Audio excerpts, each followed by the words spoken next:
We are back for another episode of Chargers Powder Hour, and we are fresh off the 41-38 loss to the Lions. Colin and Miles Raruka here. We are your co-host, and man, we finally get a chance to record right after the game, so it's pretty fresh. But man, how you feeling after that one? Yeah, I haven't said a word to anyone yet. So you guys are gonna get my full instant reactions and everything. Tough loss, man. I feel like an absolute idiot. Um, Thinking that we had any business winning that game. At least in the first half, I really felt like an idiot. 41-38, by the way, Colin. Oh, sorry, Um, I'll but fix that.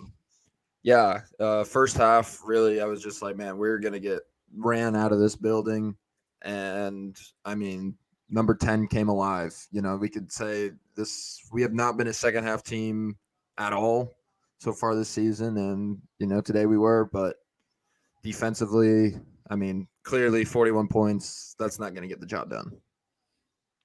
Yeah, I was just telling you right before I hopped on. I actually like watched probably only half of the game just because I knew exactly where this was headed, and I followed the whole game. I followed along the whole time. But yeah, I just kind of knew. I was like, man, I have other stuff to do around the house. Like I kind of already know how these next 2 or 3 drives are going to go from both sides. I knew we were going to keep it close. I did tune in and got to see a few big plays, some exciting plays. But ultimately, it just this defense, man, was so bad, and they have been really bad pretty much for the whole year. I mean, yeah, I think we did get duped into the last couple of weeks, and we kind of knew. I mean, we weren't totally oblivious to the fact that it was the Bears and the Jets that we played, but at the same time, momentum is real, and you'd like to think that they would come out this week. Not saying they were going to look like the same team that we've seen the last couple of weeks, but they reverted right back to the team that we've kind of come to know, which is run all over us, like run as much as you want, and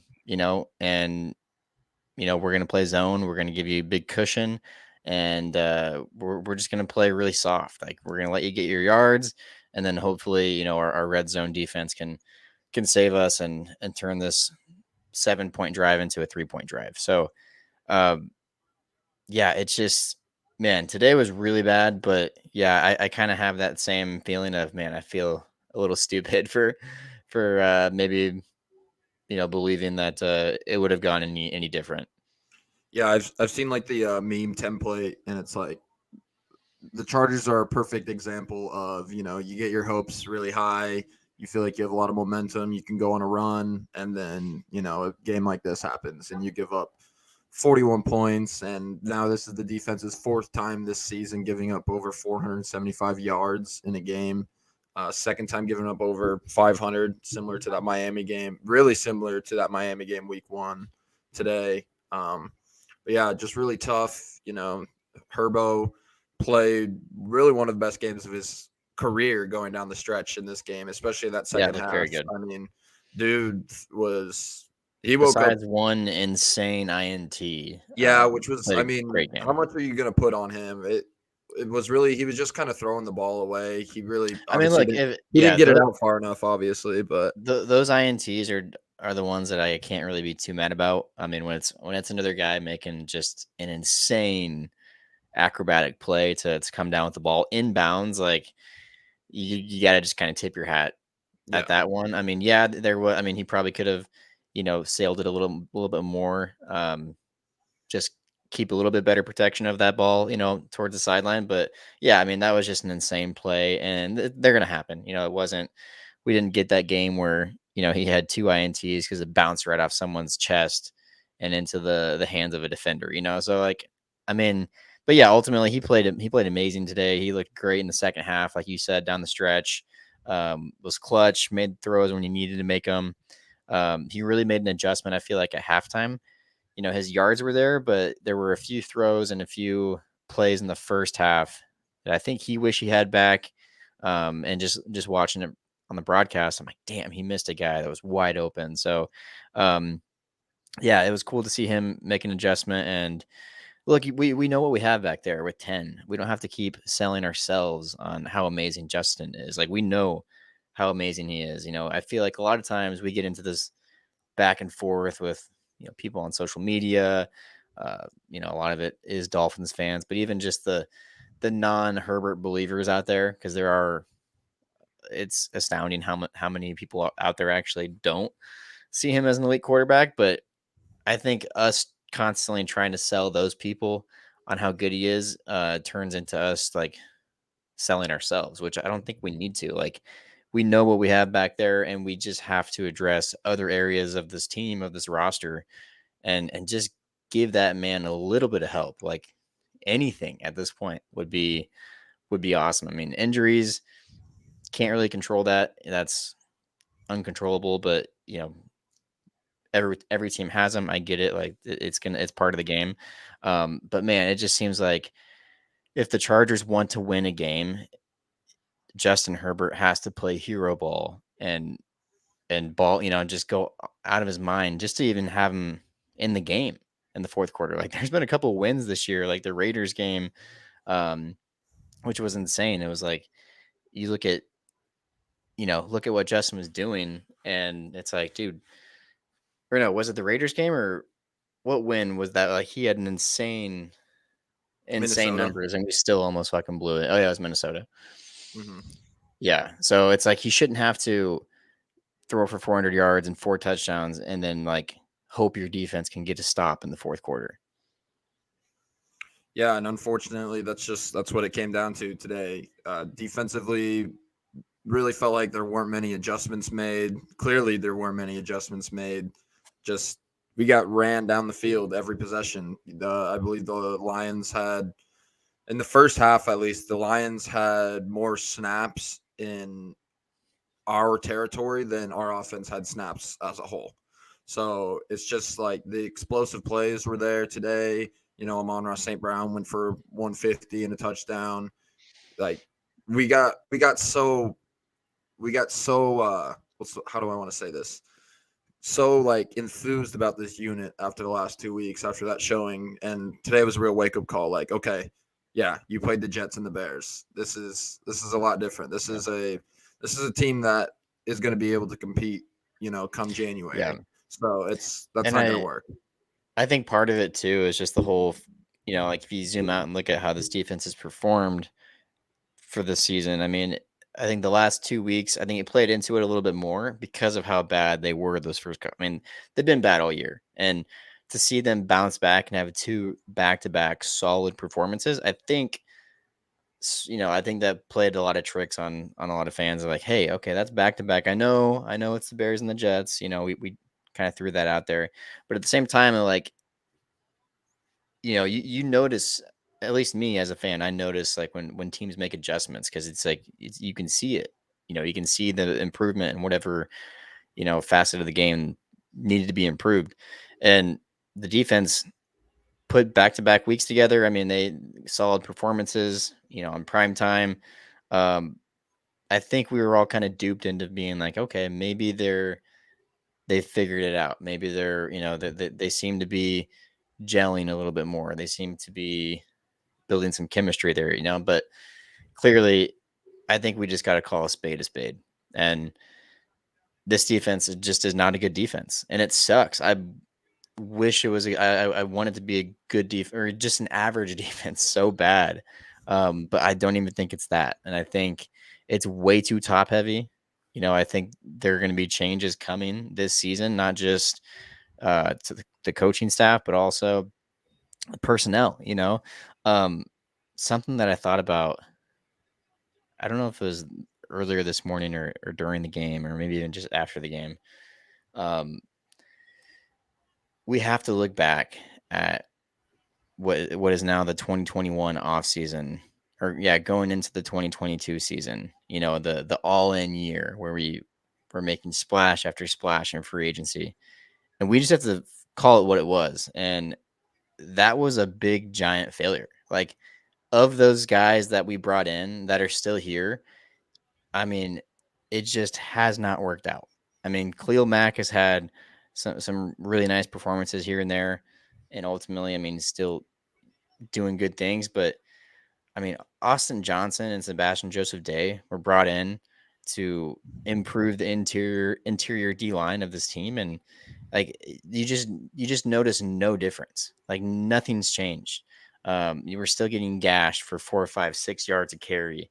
Um, Morgan Fox has had some nice moments as a Charger, and I think ultimately his signing was a good one because it was not as flashy. It was more of a depth signing, which if you can get solid guys, bring them in. They don't cost you know the top rate that the market's asking for, and they turn into to be solid quality depth pieces. Like I'm never going to be mad at those types of signings. But I mean, I mean, I think everything gets highlighted with fucking J.C. Jackson too.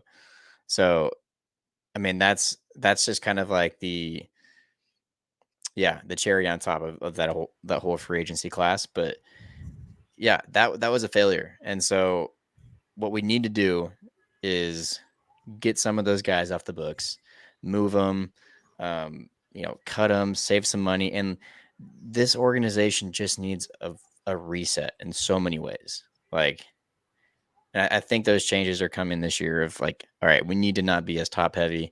We need to find a way to move some guys, get some money back in our hands and go and get, solid guys all around. I mean, you look at a team like we just played in the Lions and they're so much better. Like they're so much better of an all around team than we are. We have really sexy pieces of a team, quarterback, some top weapons and playmakers, but man, that's just a solid put together team from like 1 to 53. Yeah, and it really starts with Dan Campbell, I think. Today really was the Dan Campbell versus Brandon Staley. And a guy like Dan Campbell's always going to prevail in that kind of a situation. You can tell which team is coached really, really well out on that field. And it's clearly the Lions. Like they go to war for that dude. They bite Yeah. off the caps, as they say. So I think it starts there. Obviously, the Staley experiment has run its course. We've known that for a long time, but yeah, I mean, four performances over giving up over 475 yards this year for this defense. That right there is basically sums up the Brandon Staley experiment as the head coach Yeah, for I the mean, it Chargers. just hasn't worked. Like I said, that free agency class that we brought in, a lot of those guys just did not pan out. JC Jackson highlighting that group, but um yeah, it seems like this defense, this team, this roster just needs a reset. And I mean, screw it. We can get into the talks right now. Like, I really don't care anymore at this point. But like, I mean, they need a reset at head coach. They need a reset at GM. And it just feels like so long since we've had that as Chargers fans. The Tom Telesco tenure, I think, has run its course you know, just as well as the Staley course. I just don't think you can give him another opportunity to go hire somebody. You know, this is, you know, this was your last chance at least being a GM at this organization. He'll probably get a job somewhere else. He's good enough of a GM. He's competent enough of a GM to get a job elsewhere. But it's just 10 years in, you know, was it 2 playoff wins? Two And playoff wins. We've had more coaches than we've had playoff wins. Let's and just put it it's that just way. not very often that a GM gets what will be now his fourth chance to hire a coach. That just does not happen. So And I mean, us as a fan base, I don't have, any hope, or I should say I have hope obviously, but I don't have, there's nothing that tells me that, he's going to hit this fourth coaching hire. He's now 0 for 3 out of the last 10 years, and yeah, well, it's it's just just like a we can talk it's about just a it's more so of a culture shift. I mean, it's definitely a culture shift in an organization when you get new management. Like you're getting a new GM, general manager of that organization, right? And all the duties and responsibilities that fall under that umbrella. But I mean, that it just seems like what's one constant that's been around longer than these coaches, longer than any staff member, longer. I mean, besides ownership, because that's one thing you really can't control. I mean, you can't control who buys your team or who owns your team. But yeah, I mean, you don't have to look far. I mean, it's Tom. He's been there for, and yes, he's done some good things for this organization. Again, he's competent enough of a GM. He'll get a job elsewhere. He'll probably be there for a long time too, and we'll hear his name down the road as well. So it's not like he's been terrible, but it's just this organization needs a culture change. They need a reset, um, like a complete reset. We've seen them fire and hire, and it hasn't worked out over the last. Really, I mean, when was the last time the Chargers really had like a solid coach? Because even with Marty Schottenheimer, like you know, he had that one amazing year, and we'll never know what the rest of that could have looked like because he got fired after going 14-2. But he was also there for a couple seasons, and it took time to build up to that. And they were a very specific type of team, the way they played, their philosophy, all that, their scheme. So, that's 1 year. That's not a huge sample size of being like, oh, we had X coach for 10 years and it was amazing and we should have never let him go. So like you can argue like the Chargers have never really had that presence at coach. Um, and it just seems like, yeah, I mean, watching this defense take the field, like they just seem uninspired. They kind of seem more individual. They've always seemed more individual than as like a unit, especially I think the way we talk about them too. It's always like we're talking about the players and not really like the DBs as a whole. Like it's always like good performances from a few guys, but then ultimately just trash everywhere else.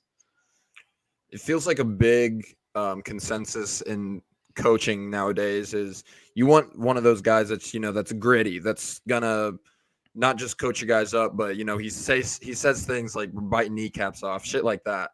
And we've hired Brandon Staley, who's like a little fucking Keebler And out, Mike McCoy, like and two of the Mike McCoy's old softest head. motherfuckers. And then we have fucking Anthony Lynn as well. Like we've just hired a bunch of Yeah. washed ass dudes that like I don't know. It's They're look, uninspiring. Like I'm not gonna get uninspired by a guy like Brandon Staley coaching me up. He's fucking.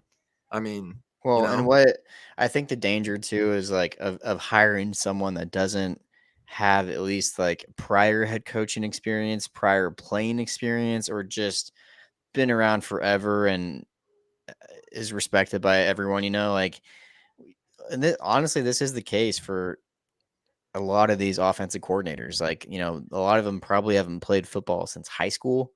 And even then, so it's like, you know, they've been on a sideline wearing, Nike sneakers and jackets, just calling plays or, like, but at least they have some sort of like kind of like experience to go off of. Where I'm trying to go with this is Staley. I mean, yes, he played in college, but he didn't have any NFL experience prior to this job. Well, he did like as an assistant, but no coaching experience, like head coaching experience. And he only had like 4 years. So that itself isn't a very large sample size of, you know, at the end of the day when things are rocky and things are rough and you're the coach of a team and it's not going the way that you know drew it up in training camp, like they're going to start to question you at certain times. They're going to start to question your leadership. They're going to question your motives, your character, like all of that. Like we've all had coaches before at some level where even we've been like, do they fucking know what they're doing? Like, you know, like not that and you know and you just everything, but at well, the same and you time, have you to start you to have to believe question. them Yeah, and because and they're and your once coach. that seed gets planted of doubt, where it's like, well, why should I listen to this guy? He didn't play. Like he didn't play in the league. He wasn't. He's not this highly respected coach with lots of experience. Like he's just this young like middle aged dude that has a couple of years of NFL assistant experience and one of a defense coordinator. But really, I mean that's just an assistant coach as well. I mean, I don't know. I feel like that's probably something that like the media won't touch on as much or rarely touches on. But I feel like if you were to interview players and they could answer anonymously, I feel like something along the lines of like, I mean, respect goes, respect goes deeper for someone that I don't know has been there or knows what he's talking about because it's something that he's dealt with for years and years. And I don't know, it could be something that I'm looking into too much, but I just think that like when I see some of these individual players, like their performances on the field, their faces, their body language, to me, it just, especially on the defensive side, I'm talking, it just seems like they're not like, or they're sick of the Staley experiment as well. because they don't really have a choice at this point. I think you put out a good tweet earlier about how long is this going to go on? This is Telesco or is Spanos going to get involved here and figure this thing out early in the season? See what happened to the Raiders. They're like a whole new team now that McDaniel's out of that building, or sorry, yeah, Josh McDaniel's out of that building. So I just think that it's Yeah. kind of one of those things that in order for this team to really unite, you have to get out the issue sooner rather than later. Yeah. And I don't know that they have the balls to do it because we've never seen it happen before in the past. And But I mean, I want to say Brandon this Staley's a too dead about, man walking right now. yeah, and I want to say this too because I tweeted that, and there were a few people in the replies that and I don't disagree with them at all. I know exactly where they're coming from because you can zoom out and look at the history and you know how many times did the Spanos fired a coach mid-season or during the season, and I think it's only one, which happens to be our boy Mike Riley. Shout out. And other than that, though, I mean, it hasn't happened. So I get that. I get that they have a way of doing things. They probably don't prefer to fire midseason. But look, there's still time, not to be the delusional fan. Like there's still time to turn the season around, but you have to shake it up. It's no longer like minor tweaks are gonna save the season. If you're gonna save this season, and what does save this like defining that? What does that mean? Make the playoffs. Like just find a way to get in as a wild card. That to me would be saving the season and making something out of what looked like was going to be nothing. There's still time to do that, but you have to shake it up. And to your point, with the Raiders firing McDaniels and bringing in Antonio Pierce as the interim, it's not necessarily a bad thing to make the switch in season, but it has to be a certain scenario. And oddly enough, I think this is a situation that This falls fits it. under that scenario where it's you look at the roster, it's a good roster. It's a good quarterback. You have all of the key pieces that you need to be a successful football team. Okay. Offensively, you have a good coach, right? You have some injuries, but for the most part, you're pretty healthy outside of receiver. So that's fine. Special teams, solid unit, solid coach, right? So it's really just one side of the ball that, if you can Staley and promote Kellen Moore to head coach, nothing else really change. I mean, you're basically just asking Derek Ainsley to start calling the plays. I mean, you still have your defensive coordinator, right? But you trim, you cut out the cancer of Staley because clearly, I mean, I don't think he's lost the locker room by any means, but I don't think he's everyone's favorite guy in the locker room right now either. So it just seems like if you're going, I mean, because look at the season for what it is right now on November 12th. You're 4-5, and you're only like one or two games out of playoff contention. So like, and there's still time. Like the upcoming schedule isn't the friendliest, but it's also not terrible. Like lots of winnable games left on that schedule. There's some tough ones. Ravens still got to play the Chiefs, and you still got to play the Bills. But a couple of games with the Broncos, another one with the Raiders, the Packers. Like still winnable games here. And knowing us, like we're always going to play the Chiefs close. So I think I understand that it probably won't happen, but I'm an advocate for it because looking at this season for what it is right now, it's either like write it out and just have a frustrating season that probably doesn't turn around and be in the same spot that you were in a year or two ago, or try to go all in with this roster that you have, fire Staley, promote more, get some spark back on defense, get these guys rallying around Derek Ansley, Kellen Moore, and try to go on a run, because I think that's the only way that this team. I mean, sure, they can come out next week and get back to 500, but then they're looking at a really tough primetime game against Baltimore on a Sunday night, which probably doesn't look great for us in that matchup. And then they can probably get back to 500 a week after that when they go to play. I don't know who it is. Like I think it's Denver. Um, but I think they're on this course of going like one step forward, two steps back. Like just seeing how the rest of the schedule kind of plays out with the opponents, and just knowing pretty much what this team is at this point, especially under this head coach with this defense. It I could see them being a scrappy team and keeping Staley and finishing 8-9. But what the fuck does that do? Like, if you're gonna finish 8-9 and miss the playoffs, like I would rather end up there with being like, okay, at least we tried to do something with the season. We fired Staley and we still ended up 8-9. So like we're still in the same spot we would have been in, if that makes sense. Totally. The neglect to us as fans has gone on long enough. I mean, it's like you said, it's gonna be one of those firings that comes with cause. And this right here, 41 points when your QB is playing hero ball the entire game, putting up 38, that would be cause. So, I mean, if I wake up to that notification tomorrow morning, Brandon Staley's out as a head coach, then you know what? I'm ready for it. Dude, I wish I just had some sort of inclination of like of how close, or like if it's even gotten to that point Yeah, in Spanos' mind of like, oh, like there's his finger on the big red button. Like has he opened the glass case to the button and is like hovering over it yet, or is he hmm still just like pondering like, how long can I see if this can turn around? Like I don't know. I just wish I was at least had some clue of how close it is to actually happening, because it's inevitable at this point. it It's really inevitable. is.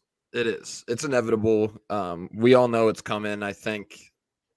I mean, I wouldn't be surprised if Brandon Staley even knows it's coming because I mean, you I bring think in a he does. I defensive mean, he'll guy, never he admit has it, to. but like, No, nobody's ever bro, gonna when just straight up you're ask him. when you're the defensive, like when you're the defensive minded coach that comes in, and the one thing that you can't do is play defense, like that Concerning. looks worse. Like, it'd be one thing if like you have a Lincoln Riley situation where it's like your side of the ball is amazing, but you refuse to address the other side of the ball that's absolute shit. Like, it's not even that. It's like, dude, it's your side of the ball, bro.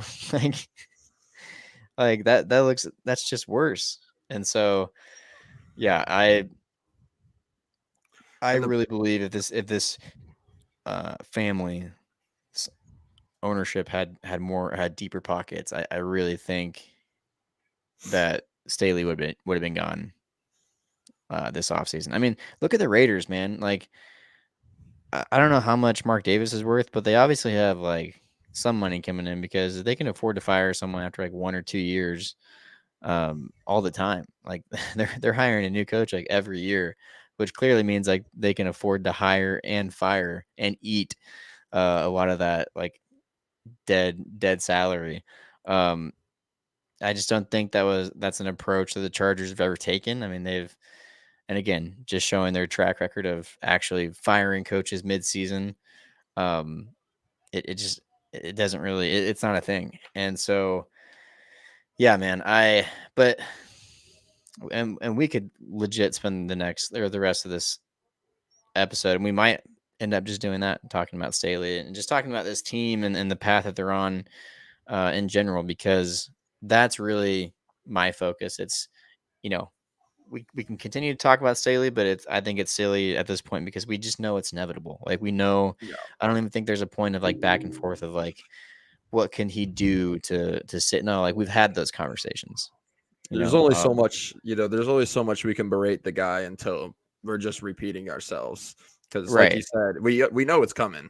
So us sitting here And we're speculating, past, yeah, we're past the point of having the conversation of being like, yeah, hey, is there still a chance that no, like fans are tired of it.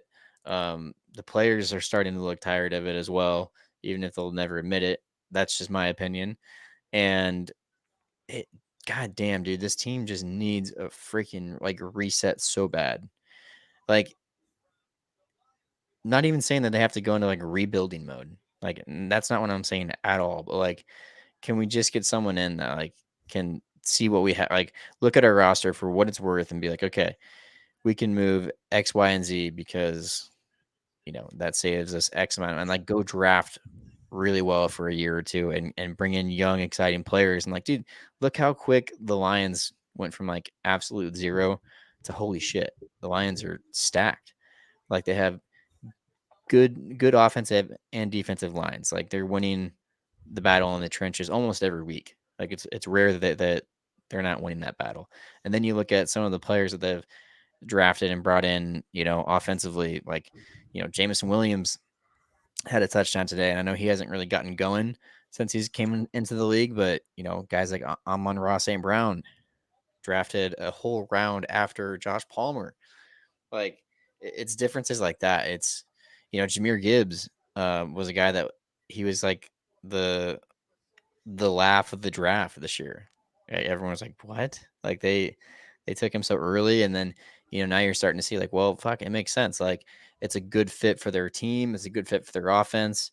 Laporta, Jack Campbell, like it can happen quick. It sometimes it can happen in one offseason where it's like you just get a little deeper, you get more depth, you get just good players all around, and yeah, you're still gonna have your team captains and your all pros and your guys that really pave the way. But man, this team is just desperately missing that second level of guys, that second level of depth. Like when you look back at a 2018 Chargers team that went 12-4, that's a team that had that. Like look at all the depth they had on that defense, offensively. Like it just they had their own bugaboos, right? But like I mean, it just seems like we're so far away from that here in 2023. Like yeah. we have really, really good top end players at important positions, but we just ask them to like save us and bail us out constantly. And you just are not going to have a good football team by doing that. Like everyone has to step up. And here we are. Yeah. Looking back on that, 2021 offseason, with so many splash signings to really fix this defense.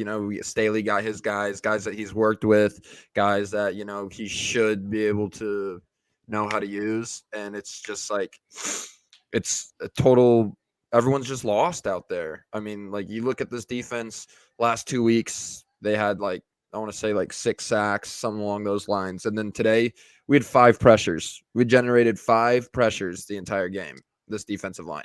And I mean, you Granted, can you can give credit to that Lions yeah, offensive line. that's I it. It's mean, probably a they're top very good. 3 unit in football, but yeah, But still. I mean, like Goff had all day, and Yeah. that it just straight up torched us. So not to mention, once those running backs got through that first level, they were able to climb, and then you have bad angles from dudes like Dean Leonard, who's getting notable snaps, and then it's a shit show, and that's when shit hits the fan, and that's really what we saw today.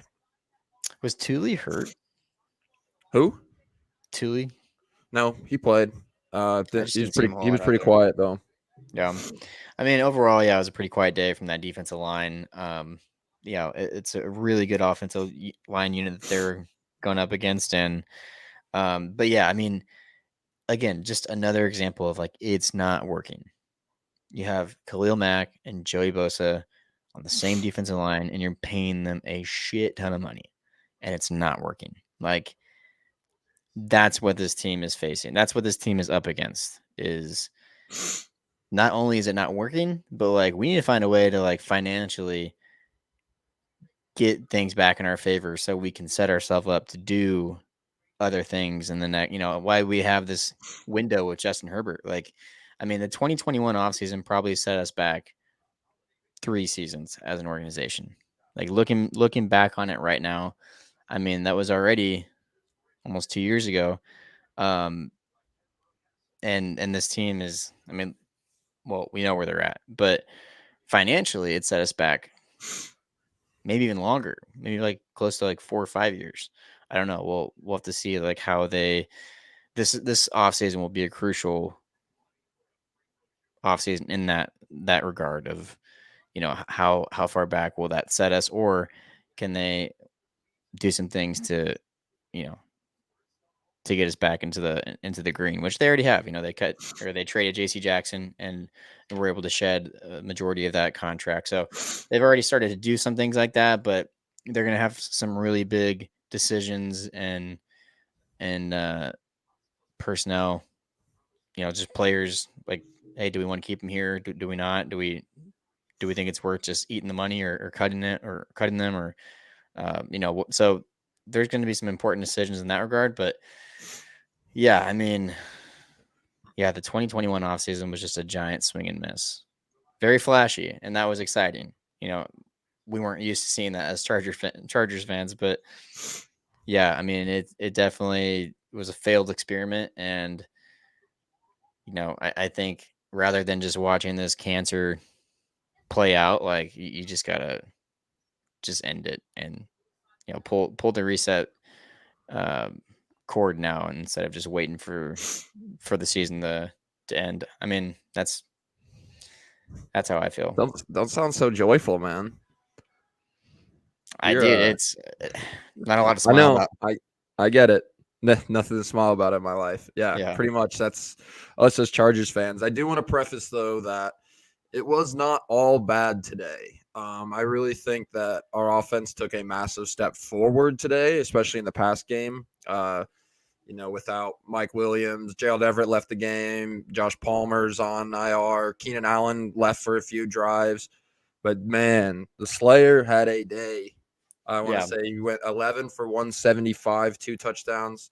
Herbert threw for, I want to say 356 and 4 touchdowns and that one pick that we talked about.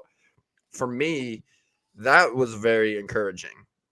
Just especially after last Monday night against the Jets, having a defense like that, our offense was not able to get anything going. But today, especially in that second half, man, we were unstoppable. I mean, Herbert put his arm on full display all game, and he nearly won this game for us alone.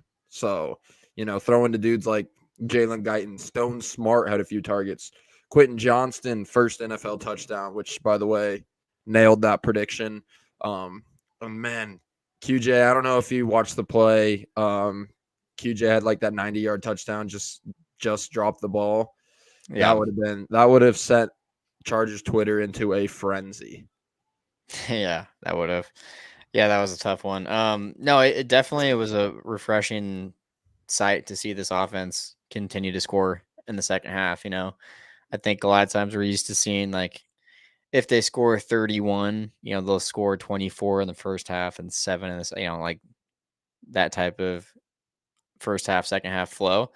But yeah, today was definitely offensively a complete game, from start to finish, scoring points, and giving your team a chance. So that was exciting to see. And yeah, I mean, like this offense is taking baby steps. They're definitely missing some of those top receivers, but we're seeing Jalen Guyton, get more and more snaps. He's starting to knock some of the rust off with coming back from the ACL injury. And yeah, I mean, I don't like this offense is going to be the reason that this team is in all these games late down the stretch, and it'll be the reason why they win a couple of them. Um, but yeah, they're just in a constant state of, you have to pick up the slack for that defense, and that's just, you know, more weight to you or more weight on you as an offense. Be like, okay, every drive matters because we have to, we either have to like get to the 50 and flip the field and pin them deep or score points, field goal, touchdown, uh, to at least, make it a little easier for this defense. Just being able to give them breathers, at least just sustaining long drives, not cutting down on the three and outs. We had a few three and outs today on some really questionable play calls, especially in that first half. But it felt like a totally new offense came alive in that second half today. Yeah. We finally saw some explosive plays. That Keenan Allen on that 4th and 2, the throw to Guyton, and dude, I mean, Herbo was just throwing lasers today. I mean, one of his best passing games, really, of his career, I think. And like we said, he's throwing to dudes that like are probably door dashers on the side. Guys like Stone Smart, like mentioned, Simi Fehoko got a target or two. Dudes like that. That's what he's working with. And I know everyone always has, oh, what's the excuses going to be now? We have excuses for this game, at least 41 points given up by the defense. You were out. You're at one point your top three receivers. Your 1A, 1B, one of your tight ends, as in Gerald Yeah. Everett, never came back to the game. There was a lot of reasons as to why, this offense had no business scoring 38 points, but they did. They did. And again, like, we talked about it on the pregame episode. This Lions pass defense is towards the bottom of the league, and that was definitely something that they needed to take advantage of. And one thing I was surprised that we didn't see as much. I think I even heard Romo say something on the broadcast at some point in the first half. He's like, I'm surprised that they're not like rolling way more play action. This is a really good run defense, and you can kind of use that against them a little bit as an offense, by showing run and then just completely, pulling the rug out from underneath them.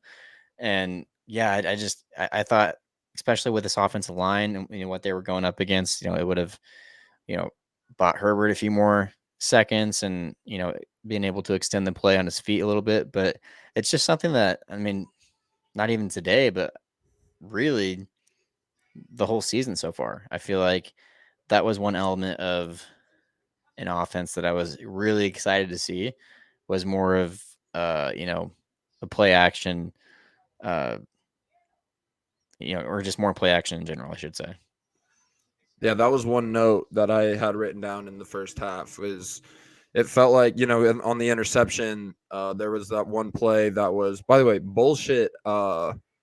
Intentional grounding on that QB hit on Herbert. Yeah. That was a bad call. But throwing on the run did seem to be kind of a trend that it feels like we haven't been able to go back to too much. It feels like when Herbert has gotten in trouble in the past, especially in the first half today, it's more of just like a throw it to a guy's feet or just like, Yeah. play safe ball. And then that second half came alive, and our offensive line was able to do enough. 0 sacks given up on the day, but when you don't have your top options available, then you need to give yourself some more time to get some of those other guys that don't see the field too much open. And that's exactly what we were able to see. I mean, there was a big third down conversion to QJ where Herbert rolled right. There was a few other ones he took off on that one 3rd and long for a Yeah. first down. It was really, really nice to see them actually, scheming up. Well, not necessarily scheming up, but Justin, looking a lot more comfortable while throwing on the run, unlike we've seen a lot this year.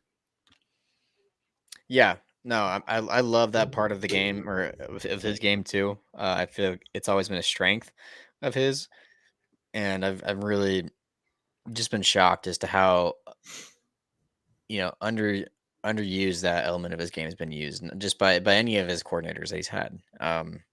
Lombardi, Kellen Moore now only through half a season, but and then Shane Steichen too. So I feel like when we see Herbert at his best, he's going through all of his reads, and he normally doesn't have time to do that, just given this offensive line.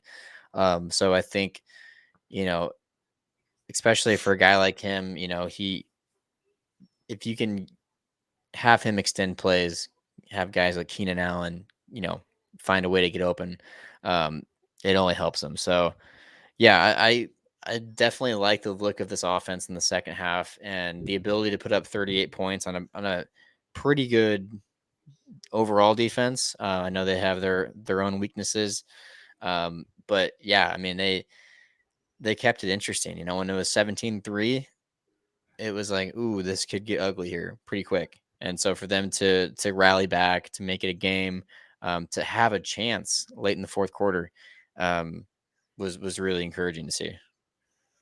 For sure, dude. Shit, I totally lost my train of thought. But offense took a few steps forward, really, for me today. But defense, man, took so many steps back that Yeah. I don't see this unit really improving, like you said, until the cancer's out of the building, and that would be And Brandon it's Staley. really Oh, that's like, a bad joke. Never mind. oh I yeah, probably shouldn't. Yeah, I probably shouldn't I say totally that. Never forgot about mind. that actually. I did too until I just said it because I know I've referred to that before. Cancer All figuratively right, let's not refer to let's not refer to Staley as cancer. Let's probably until not do that. the weeds are whacked, if you There you will. go. Yeah. That's Whoops. that's a Don't catch right cancel me. there. Please don't cancel me, Bull fan. You're gonna get this show canceled, man. Great. Great. Hey, I mean, at least you caught it. At least you caught hey. it. Yeah, that's true. So this is my apology video. Sorry about that. um, yeah, no, and it's like when you zoom out, it's really like that is part of the reason that excites me as to like they should just do a fresh organization reset because it's been so long since they have done one. Um, but yeah, I think from the outside looking in, like I think it's a pretty easy fix if you really look at it for what it is, and that is, look, this defense is fucking terrible. If you can, and this offense is good enough, they have the pieces on offense, all that's put in place for you. As someone that would be, as a GM inheriting this team or as a new coach, you basically just have to figure a way to get this defense to league average or around league average in all aspects of the defense, like yards per game, points, like on the ground, in the air. If you can just hover somewhere around average, this team is going to win you a lot of games. And I would say for the most part, it has been, slightly better than, we've seen in the past. We've been able to stop the run more consistently. Obviously, all of that went out the window today. But Yeah. I would say I would like to think that this unit has been maybe slightly more consistent than we've seen in the past, at least. In certain things, yeah, but I mean they're atrocious But on third downs. obviously, They obviously, it's can't get not off good the enough. field. Um, they commit penalties at times that just seems super like inconvenient. Like, it's never on first and second down. It's always on third down or fourth down to you know to extend a drive, and it's just like backbreaking things like that it's just tough to escape. And again, like yards per game is it's insane. Like 500 plus yards of offense for the Lions. I mean, that is, I mean, we're starting to be no stranger to it because I mean, it seems like it's already happened a few times this year, but that's bad, man. Like It's not good. what that tells me is like even if you're a bend don't break team, like it it matters like how you play defense. Man. Like if you're getting taken to third and goal, fourth and goal every drive, like that defense is going to be gassed come the second half. And time of possession is a real thing. That's something that doesn't get talked about a whole lot, but that matters. And just the number of opportunities altogether that you're going to get as an opposing team matters. So um, even if you know they do buckle down in the red zone and let's say take back two of the Lions touchdowns and just say that we held them and they kick field goals, right? So, all right, 41 minus 14 is 27 plus 6 would be 33. Like that's an 8-point swing right there. I mean, But it also helps for the Lions that Dan Campbell has the biggest freaking set of nuts that I've ever Yeah, seen. they go for it a lot too. So I mean, they're not the greatest example here, but like, I mean, but even if you're doing that, yes, like you're knocking them down 8 points, so you're automatically giving your team a better chance to win. But even then, like your defense is going to be on the field for so long, like they're not going to have any legs in the fourth quarter, and it it's just I think it's demoralizing too. If it's demoralizing to me as a fan, but it has to be as a player when it's like 3rd and 18 and they just get a 25-yard bomb like wide up. You're like, Jesus, you're like it feels inevitable. It feels like Yeah, goddamn, like they're gonna like it doesn't matter if it's 3rd and 20 or 3rd and 3. Like, the biggest example of that was, I mean, on that last drive when it was like a 3rd and 14, I want to say, and then they just went right ahead, got 12 of them, and then it was an easy fourth down conversion from there. It's like you said, it's bend don't break, but it's bend. So well, today it was broke. Today it yeah, break. but sometimes you It can get braked, bent but back and no, forth I yeah, every which no, I way know. where you're just like this flimsy, like It's like yeah, it's like laminated, if you will. It goes either way, but then like everything, there is a certain point in time where it's gonna break, and today was just a really broken, poor effort all over on defense. yeah. And sadly, I think the only way to fix it is to fire Brandon Staley. Like Yeah, that's it. Like there's nothing. There's no. They're past the point of small tweaks and minor changes here. No, like it has to be severely shaken up, and that I think that'll light a fucking spark under not only just a lot of these players, but everyone in that building. If tomorrow morning or like tonight news breaks, Brandon Staley fired, like that is a new. It's like a rebirth for a team almost. And now, like I get it. There's pros and cons to doing that mid-season. You know, everyone has their own opinions on that and what they prefer, but I think this is one of those rare situations where it makes more sense to do it than to wait. 100%. There's really no reason why this gets any better with him at the helm. Yeah, Like I tonight's said, gonna they're probably banking, and this is the most Chargers thing ever, but they're probably banking on him to quote unquote turn it around. Like they're gonna they believe in him. They want to give him up like more chances. And guess what? The frustrating thing is he's probably gonna win half the games left on the schedule. But guess what? That only gets you to 8, maybe 9 wins, and that's not Mhm. enough. That's still not enough. And Not enough for the talent on this team, for the QB that we have. I yeah, mean, to not win that's not gonna cut it. 10 plus games with this roster is insane. Like to not make the playoffs is insane. To be under 500 is insane.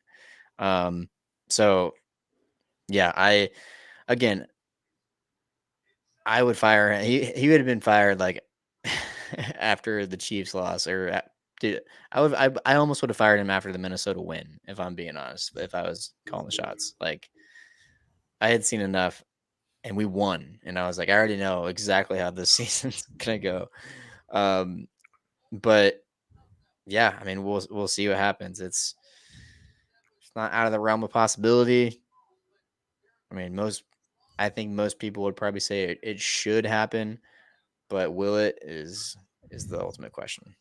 Yeah, I'm gonna have very similar vibes tonight as going to elementary school and you see it. There's a chance of snow overnight, and then you wake up to see if you got a snow day or not. Like that's pretty Checking your much notifications in the middle yeah. of the That night. I mean, and knowing the Chargers, it'll probably just be a 10 a.m.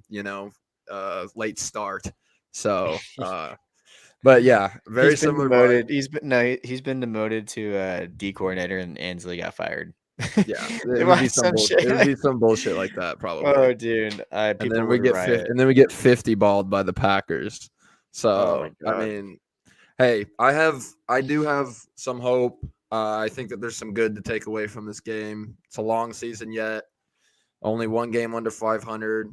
Green Bay next week, then a really tough one with Baltimore. But I mean, if this offense can keep rolling like it was today, if we can keep that part going at least, I think we're due to win a decent amount of games going forward. Yeah, and they're probably gonna be in every game. I mean, that's just who they are. they have had like one really bad beat or one bad loss each, or for the last couple of years, but it hasn't happened so far, and I don't think it will at this point. I think they're going to be in every game, in the fourth quarter, have a chance to win it. Um, but that's just the thing; they're going to have a chance to win it. Like they need to finish those games, and unfortunately, we just haven't seen enough of that in the Brandon Staley era, and it doesn't lead me to believe that that'll change. But there's always hope. It's always hope, man. We gotta just keep our head up and enjoy what we can. Try to find something out of this football season because I don't know about you, but when it's the middle of March and I'm deprived of NFL football, I really cherish this time of year. So I'm just gonna sit back and watch what happens. Yeah, no matter what, man. No matter how bad they'll be or they can be, like I agree. It's just something exciting when it's this time of year and it's Sunday morning and you're like, oh, I have another hour or 2 hours to kill, and then my Chargers come on. Like Yeah, and seeing it's the I broadcast mean come on, seeing like everyone like pop up on the screen. It's one of my favorite times of the week of the year. It's just like, man, right before that game starts and seeing Herbert pop up on the screen, it's like, all right, let's fucking go. well, we've only got 9 more of those this year, unless we can really get some stuff going and have a few more extra games at the end of the year. But yeah, Yeah. tough loss today, but um, I'm excited to see it. They're an entertaining team to watch. There's no debating that. Chargers Yeah. are extremely entertaining. I mean, number 10 fills seats himself, so we got that going for us at least, entertainment value. But yeah, the mental health side of it We has could take some of taken a the toll. drama out of it.